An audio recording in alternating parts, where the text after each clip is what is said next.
Hello everyone, my name is SP3, and today we are going to be ranking the Persona Q and Q2 Labyrinths. Persona Q and its sequel are basically if you took the Persona characters and you threw them in an Etrian Odyssey game. So you kind of map out these huge labyrinths, these huge dungeons, and you have the map on your bottom screen, and you can decorate it, and you use it to explore and fight your way through the labyrinth, basically.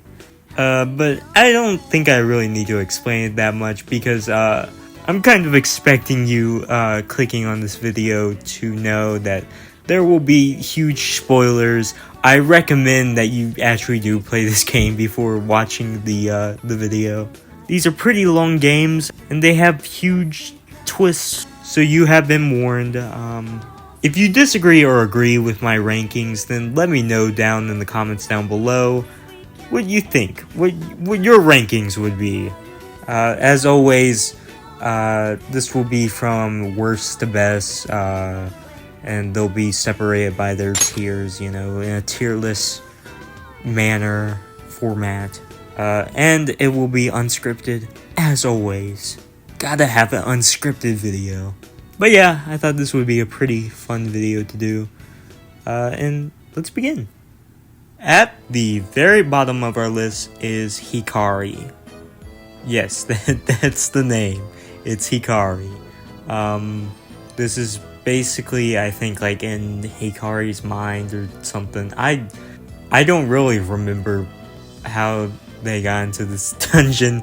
I was kind of skipping some of the text in Persona Q2 because I wasn't a huge fan of the Japanese sub, and I didn't get to hear any of the characters like voice acted with like familiar voices. So like a lot of the text, a lot of the voice acting, makes you want to like listen to like the text and listen to the story. So I'm not sure like how the they got there. But speaking of that, the sub, I was not like the cutscenes in this dungeon were really fucking annoying. Like, oh my god, like the teacher, I remember like just having this annoying voice.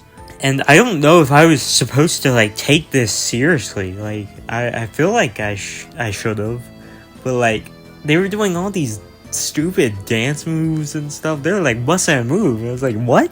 And like it's like I think like Hikari was like neglected and like abused or something. I'm not sure.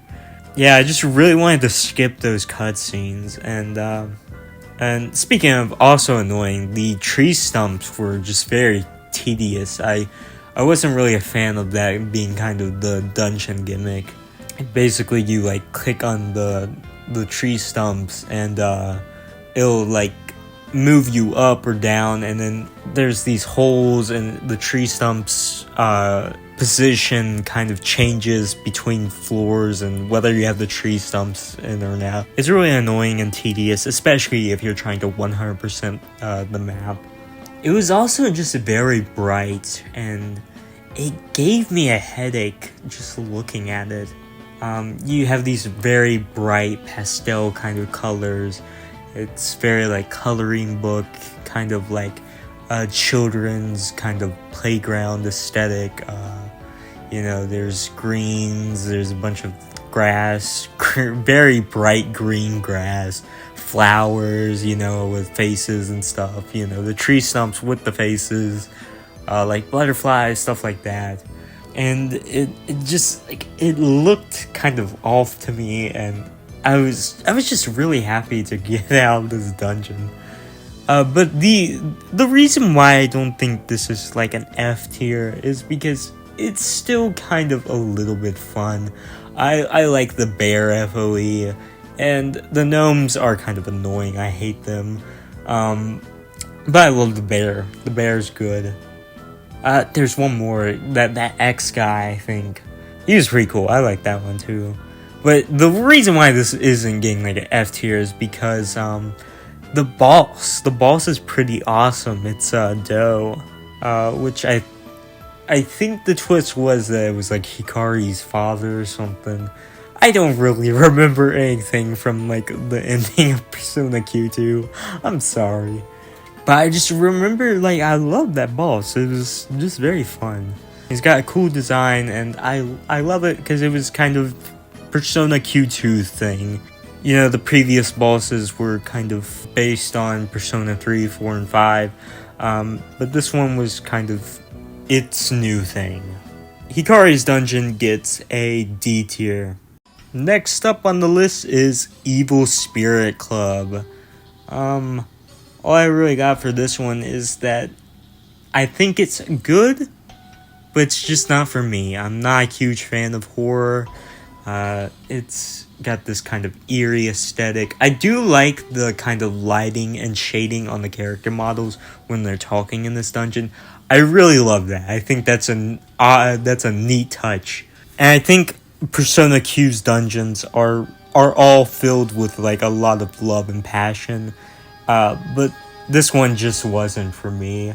I'm not like a huge fan of this type of stuff. I'm not like a fan of unnecessary like jump scares. I do like if a jump scare is kind of like I don't know, foreshadowed, I guess. I don't. If there's like signs before it and it's like, oh, you got me. I have like a love-hate relationship with like the baby doll FOE because I think it's good. It's like that good jump scare it's not really a jump scare, but like that good horror. It's just very creepy. It's not really jump scaring you, but like compared to the other FOEs, definitely not my like favorite.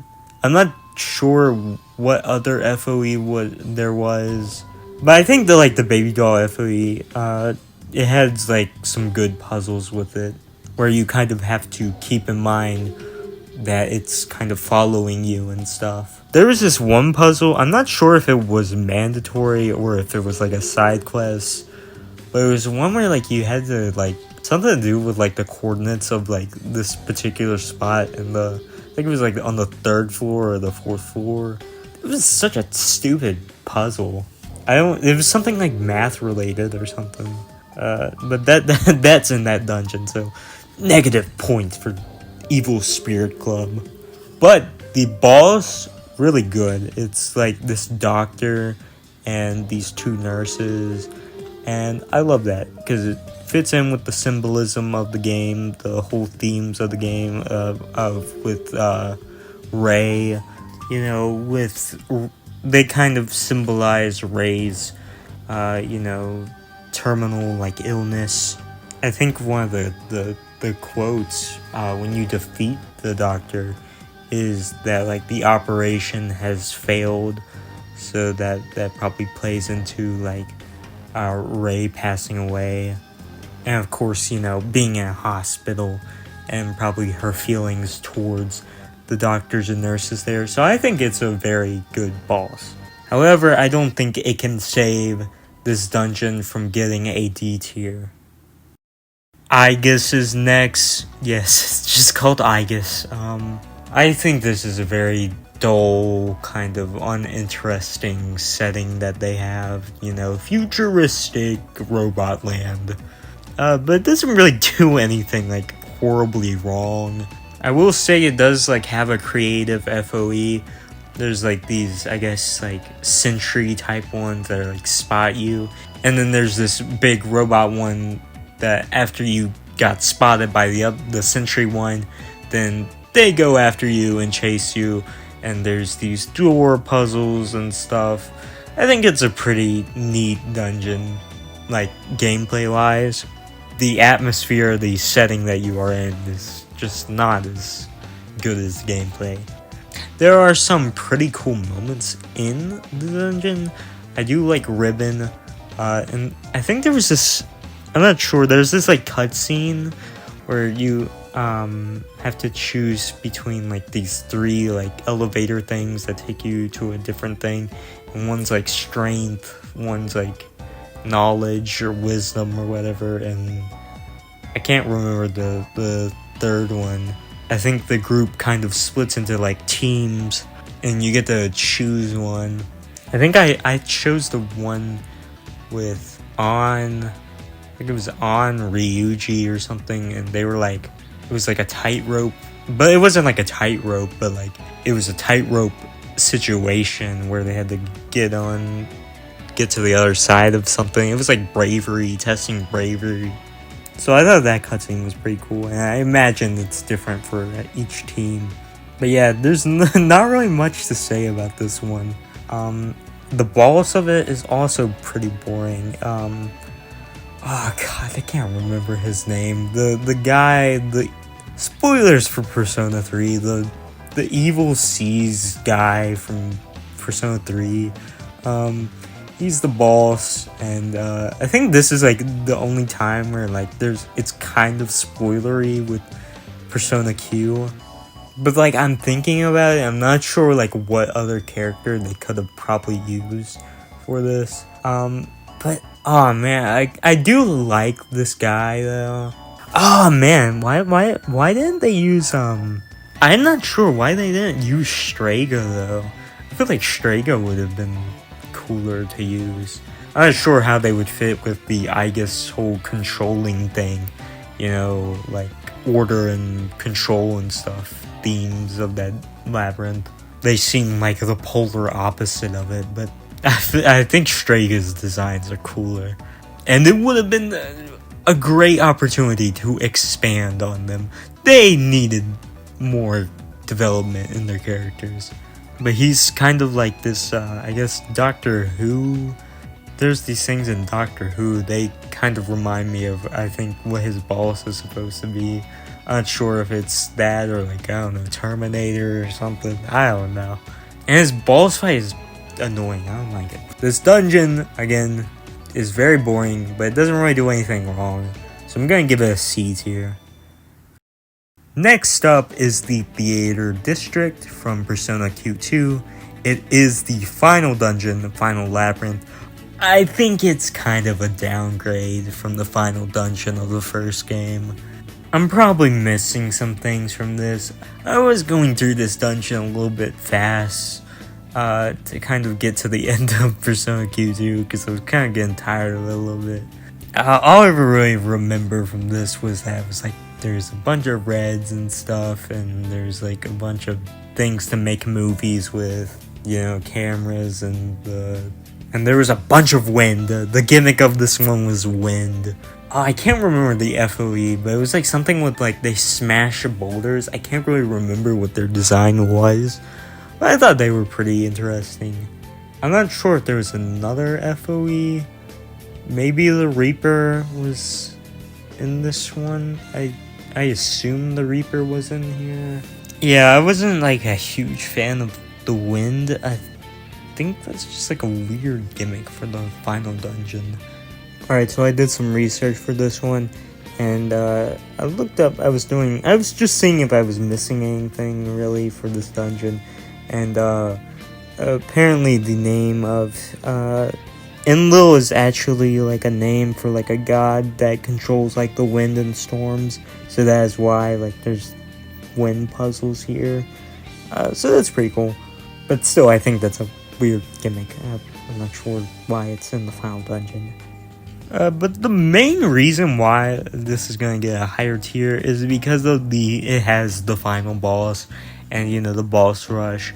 I like that part of it. I like the whole twist with Enlil. I think that's her name. And you know, you get to fight all four of the bosses again, and eventually fight Enlil. It has a pretty cool boss theme. I don't think it's as powerful as Persona Q1's final boss and dungeon, but it's okay. It's gonna get but you know, it's better than Aegis. I think it's better than Evil Spirit Club. I think it's better than Hikari's, so it's gonna get a B tier. Next up is actually a pretty good one, Junesic Land. I believe that's the pronunciation. I love this one because it's kind of based on like Jurassic Park, and I think that's a cool idea. You know, there's a bunch of dinosaurs and stuff, and I love the dinosaur designs of this one. The like T-Rex with like the fabulous hair, And I love like the little gimmicks here. I think it's a pretty good labyrinth. I think it has a very nice aesthetic. The tall grass and the like machinery and stuff that keeps the dinosaurs out. There's also these puzzles with these electric gates, and they are timed with your steps, so it's kind of like a step puzzle, I guess. But I found those pretty cool. I remember there being like a bunch of screenings, I think they're called, the like side quests of this game, being here, and I liked some of them here. Although I think the one that I can remember was like, I think they're like fishing or something, and I remember that one actually being annoying. Wasn't, because it was super long. I also like, I don't know if I mentioned this yet, but the pterodactyls, I like them as a FOE because they're pretty, they're easy to get by. But I just like the idea of the like pterodactyls in the air. I think that's a cool idea for an FOE. Oh yeah, and I also like the music that plays in the labyrinth. It's called Paradise and Survival. I was going to use this in a video, I think, but I don't think I used it. I think I was going to use it with the I Am a Hero one. Because I felt like it, has Paradise and Survival. And, I Am a Hero is about like a zombie apocalypse and about surviving. But I don't think I used it, so that sucks. But I probably will use it later on in a video, or maybe this one, I don't know. But yeah, I like actually remember the name of that one. Oh yeah, I guess we gotta talk about the boss fight.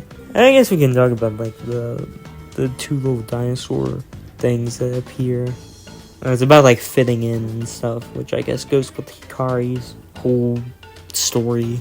These two dinosaurs with like human heads. They have human heads. It's pretty wacky and weird, and I love it. But they like, I think there's like another like girl dinosaur head monstrosity that's like trying to fit in with this group, and they're trying to get to the paradise. I think the twist with the paradise was that it wasn't really a paradise at all. It was actually a trap, I think. I don't remember anything from this game. I was so bad, bro. I'm so bad at remembering the Persona Q2. There was like a huge dinosaur, I think, or something. Maybe that was like after you beat the boss. But the boss of this is Yosuke Saurus. I think that's his name. And it's Yosuke on a dinosaur, on like a raptor or whatever. That is the greatest thing I think I've ever seen. And it's a pretty fun, challenging fight.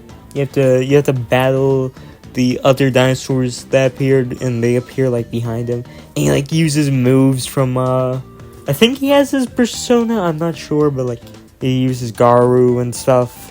Why isn't Yosuke Saurus in the final dungeon of Persona Q2? Because he uses wind moves. Why isn't he there? Why isn't he the final boss of Persona Q2? Wasted potential. But yeah, after you beat him, I think he like fights this huge T-Rex thing or something. I'm pretty sure like the real Yosuke and the Yosuke Saurus like have like this character arc or whatever. Like they bond and stuff. And I think like in the fight, Yosuke's like, go get him, Yosuke Saurus. But it's not as good because the English voice actor is not voicing him. So again, wasted potential. God, I wish they just used the fucking English voices, bro. But this Jurassic Land gets a B tier. B for Brachiosaurus. That's the one with the long neck, I think. Next up is You in Wonderland, which is based on Alice in Wonderland. It's the first labyrinth of the first game. It's pretty cool. It's pretty alright. I think it's a great introduction to this world, I guess.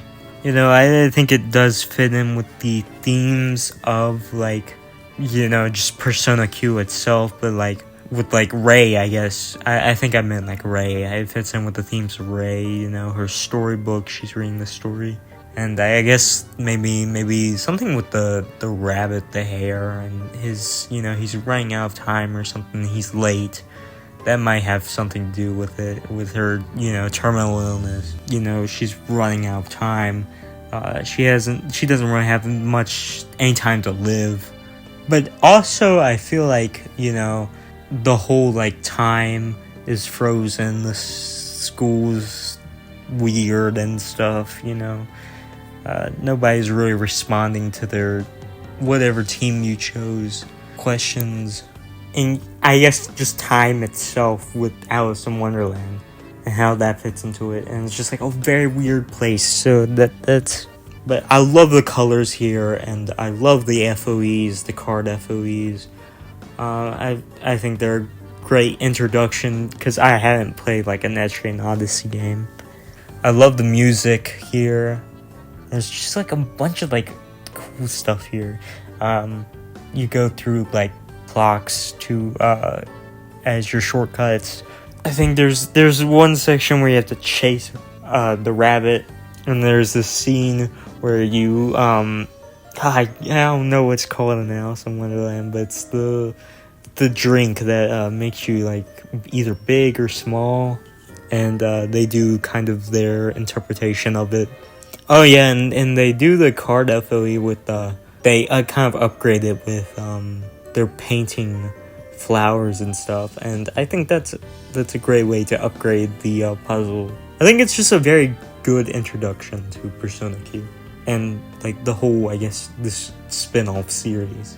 And the boss is the Queen of Hearts, which not really like a huge fan of it.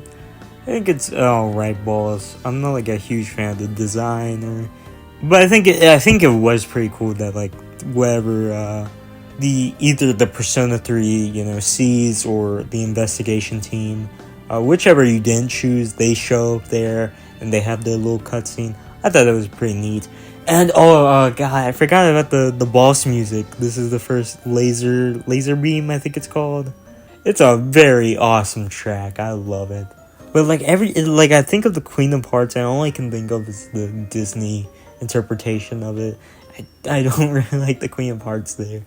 I'm not sure what else it could have been, but I wish they kind of changed it up a little bit and not have it be the Queen of Hearts. But overall, I think You in Wonderland's a pretty good introduction, and it's gonna get a B tier. Next up on our wonderful list is the Inaba Pride exhibit. I was looking up, kind of refreshing myself on this, and I saw like some forums that were kind of like hating on this one, and I'm kind of surprised about it, but not really, because I can understand why. This is probably out of all the Labyrinths, just out of all the games, this one feels like the most in-depth, longest Labyrinth. I feel like it just has to be this one or the Clock Tower. I'm leaning towards this one as being the longest. But man, what a labyrinth this is. Some of the FOEs are kind of annoying. There's this gourd one that's really ridiculous. It's got little stick legs and arms. And it reminds me of this gourd movie. I think it was the magical gourd or something. I'll probably put a picture up on screen. I funny story. I remember watching that as a little kid, and I when I was 3 or 4, and I was I tried to figure out what the name of that movie was, because it felt like a fever dream. It was 13 or 12 years later, I figured out what the name of the movie was, because I couldn't figure out if the magical gourd thing what it even was. I thought it was candy corn or something. I don't know. It just that FOE just reminded me of that. Sorry for the tangent. But speaking of ridiculous FOEs, there's a bunch of sweaty macho men. And they remind me of Kanji's dungeon from Persona 4. The sauna and his shadow self. Oh, and of course, in the boss fight, his what is it, Mr. Nice and Mr. Mean or something. Those two buff men. It also reminds me of Madarame's palace with the whole just gold everything, I guess. The whole thing is just encased in gold. I love the pilgrimage puzzle as well, but on the later floors, they were a bit tougher and more. I think on the last floor, the whole pilgrimage is just that one floor. You have to go through the entire floor through the pilgrimage. And I also love the Holy Flame puzzles. I believe it's called the Holy Flame. They kind of remind me of Zelda and like Ocarina of Time and stuff. So I thought very good dungeon gimmicks. And also the FOE, the bunch of like men that are carrying this like platform or something. I didn't really like that one because the puzzles with that one were kind of like I just don't like them. I were trying to like 100% the floor and it was just annoying because you'll probably get into battles with them. The best friend boss is awesome. It's the shadow self of Ray, and it gets personified by her rabbit doll into this like monstrous form. One of the background music for the dungeon is a remix of I'll Face Myself, which is just a great nod. I really like this one compared to a lot of other people, which gives it a high A tier. Dun, dun, dun, dun, dun, dun, no, no, no, no. It's the Group Date Cafe. That's the next one. I love the music here. That's what we're gonna start off with. I fucking love the music here. It's a very unique dungeon layout and like the whole setting. It's not very commonly found in a lot of like JRPGs. This kind of wedding-ish love theme kind of area.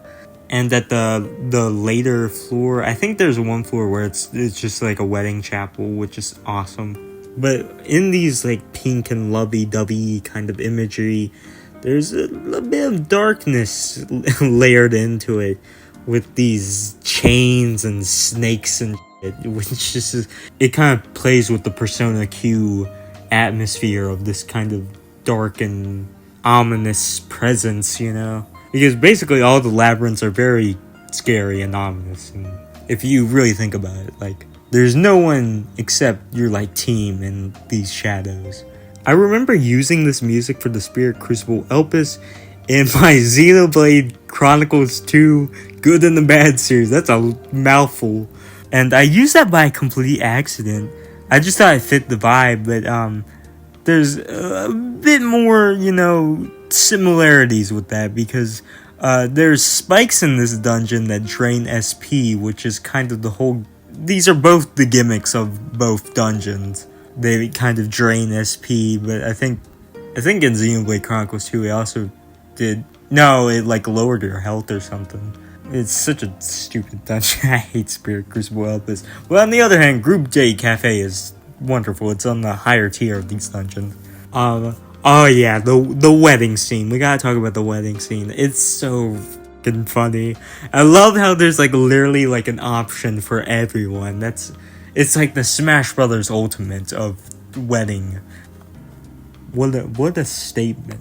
Like they really like put their work into this, and it's just like a one-off thing that like I mean you only get to like choose one option, but there's so many options. I wish I could see them all without having to like play like 90 million other times or like look up a YouTube video. It's one of my favorite parts of this game.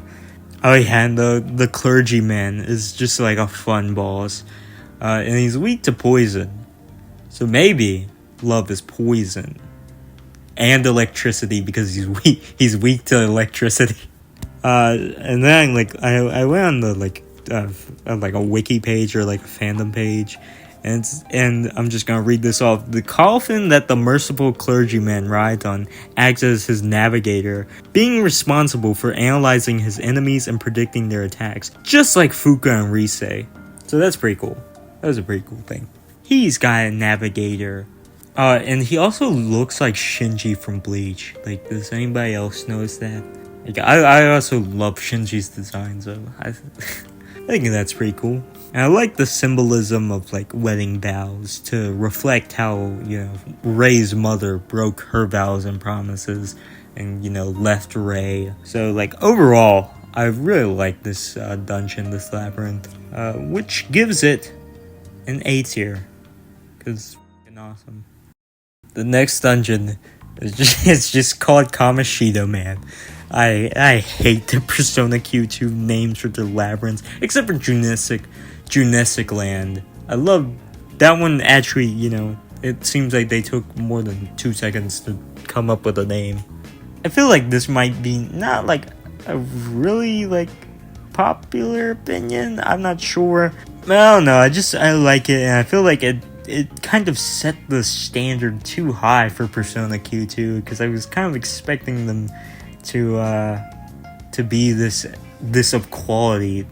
I expected the quality to be similar to this. I mean, Junesic Land is pretty similar, I would say, but then Aigis and then Hikari and then the Theater District, they all just fall off and they're just kind of bland, and they're on the lower end of this list. I don't know, I just like the superhero kind of dark nighttime city look of it, kind of like a cyberpunkish, but not really cyberpunk, just kind of like a night city. It gives you comic book vibes. I like the music here. It's just well put together. I think there's some symbolism or something, like Hikari looks to her teachers as superheroes or something. Again, I don't care. All I do care is that Kamashido is a fucking superhero. He's fucking Superman. That's the most ridiculous thing I've ever seen. Now, if you played Persona 5, Kamashido is he's Drake. He's Drake in game. He likes minors and not the music type of A minor. No, kids. He likes kids. So him being a superhero is kind of like a juxtaposition. Oh, we're gonna use fancy terms. I don't even know if I used that right. I don't think I used that right. It's ironic. There we go. I'm not a YouTube essay person, okay? I like using simple words. I love the FOEs here too. There's this chicken man, and then there's there was this one. I think it just reminds me of that ultra beast that kicks and it's a bug. It reminds me of that one and the really buff swole mosquito one from Pokemon, just fused together or something. That's what it kind of reminded me of. Oh, I think there's the cop. No, I think that's just a shadow in the game. I think that's all of the FOEs from this one that I can think of. But I also really like the puzzle here with the whole gimmick, which is the spotlights. You turn switches off to turn these spotlights on and off, and you kind of use those. If you get into the spotlight, you'll get spotted, and I forget what happens. I think the FOEs chase after you or something. But so the moral of the story is don't get caught by the spotlights. And then they throw FOEs in there, and they, some spotlights turn on, and then this section of the spotlights turns off. It's a cool puzzle. And also the cutscenes, you meet the Persona 3 portable Femc, and she's pretty cool. I like the whole she just beats cops and stuff. I really love Pull the Trigger. I think it's a great music track. That's all I gotta say. The cutscenes here, the one where you pull off the heist, kind of like the calling card segments from Persona 5. I really love this. I kind of wish this game kind of had more Persona 5 stuff, just based it around Persona 5 villains or something. Or they just wait till Persona 6, and then you can just cut Persona 3 and 4 cast off there, and you can just have the Persona 5 and Persona 6, and just have it like that. That would have been better, I feel like, than having all of these characters in it. There's too many characters in Persona Q2. But yeah, the heist is good. They steal the Kamashido man statue or something, but it's cardboard, or I think it's cardboard. It's made out of cardboard, and it gives him powers. He's super powerful. That's why he's Superman. And Life Will Change, I think, plays. So that's pretty cool. The boss fight with Kamashido man. He's like a bunny. because he has rabbits have like a super high sex drive, so I feel like that's definitely the reason why. He's weak to fire, I think, which On uses. I'm not sure if he was weak to the Amber Stone 5, but I don't think he was. I don't think he even had a weakness. But yeah, I love Kamashido, man. The Labyrinth. The Labyrinth. I like the Labyrinth, okay? I don't like Kamashido. Give me the Kamashido cut. Put that on the screen. This gets S tier, because I love Kamashido, man. The Labyrinth. Alright, the last one is the Clock Tower. It's pretty obvious. I love the Clock Tower, okay? We're not gonna go on a glazing spree. I'm gonna try to keep this short, okay? The Clock Tower is just phenomenal. It's the best Labyrinth. Hands down. Like, everything just culminates in, like, Persona Q. Like, everything just culminates here. It's got very fun side quests, you know, the butterfly side quest, you know. It's on the title screen. It's not, I think it's on the title screen. But, like, you know, that scene with the butterfly at the beginning of the game. I was like, what does that mean? Yeah, I really love this one because all of the floors are really short, but it's a super, like, it has, like, 10 floors. So that is the, like, the caveat. I really love, like, the short mini floors. I think that's awesome. And the whole kind of gimmick here is that, you know, kind of like in Hikari's dungeon, it's that one floor kind of, you use one floor to get through another floor. So, like, there's these gears and stuff and platforms that move. It's basically Hikari's dungeon, but better. But it's definitely not like all Hikari, because it is the opposite of Hikari. It's very dark and gloomy and ominous looking. It looks like prison, basically. There's spider FOEs, and those are fun. You kind of like have to, you like get caught in their web or something, and it's kind of like an ice puzzle of sorts. Like, they'll move and stuff. I really like the spider FOEs. And the fucking Reaper's here. The fucking Reaper's here. I love the Reaper. He's like, that is such an awesome thing to have the Reaper as an FOE. And he really fits here with the whole time stuff, symbolism, and like terminal illness and death, and the themes of the game. I think there's like also like sort of timed puzzles, I remember, I think. It's just, I really love this dungeon. I like the music that plays here. But I think like the obvious part is the final boss. I feel like, you know, like everything really comes together. You understand. I mean, and throughout the dungeon you're learning about Rei and Kronos, you know, Zen Kronos. And the final boss against Kronos, the music there, the whole gimmick, like he like uses time, and I think like he reverses time and stuff to nullify things, like nullify the damage on him. It's just an awesome fight. The ending, of course, happens, and it's super sad. It's just like, oh my god, I'm glazing so hard. But yeah, like, I just love this dungeon. I think it's like the best out of all of these. So yeah, I kind of cut that one short because really, like, I feel like you could just make a whole video on the Clock Tower and how like good it is, and like how good it is. There's probably like a bunch of symbolism that I just kind of skimmed over, didn't really talk about, or didn't even know about. I think I read a comment that said like maybe the reason Zen uses crossbows is because the crossbow, like arrows and stuff, kind of represent like a clock, the hands on a clock. Like, oh my god, that's like Kendrick lyrics reaching. Atlas people probably did that, like, intentionally. I feel like they probably did. Like, they probably intentionally made that. So I was editing the video, and I think I forgot to put the tier of the Clock Tower. So I mean, it's obvious at this point. It's an S tier. So yeah, there's the tier.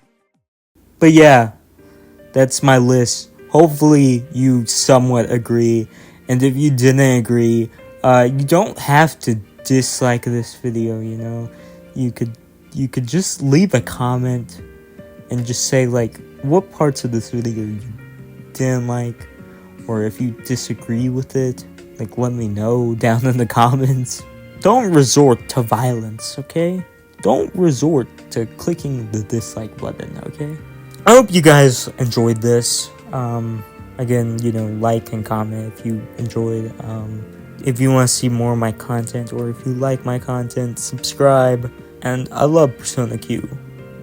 Persona Q 2, not as much, but it's still pretty cool. Bye!